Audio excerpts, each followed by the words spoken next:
Previously on BCAT.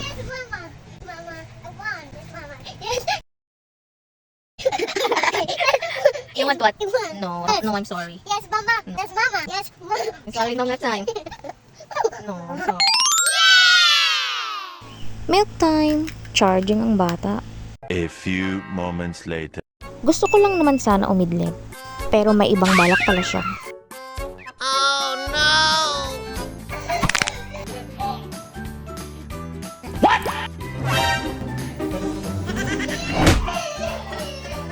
Full charge yun.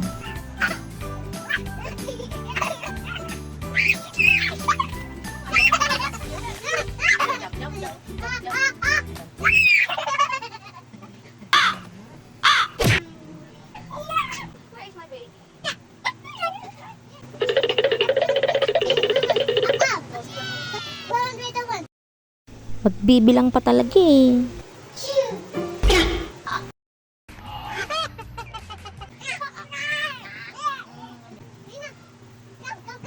Come here. Let's go. Come. Let's go up this. Really ka? Ano ka?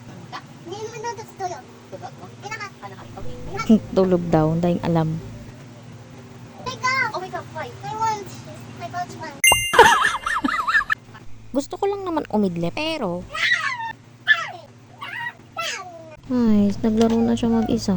Gusto ko siya laruin pero hindi ako makasabay kasi inaantok na That's a ako. fish, not a jellyfish.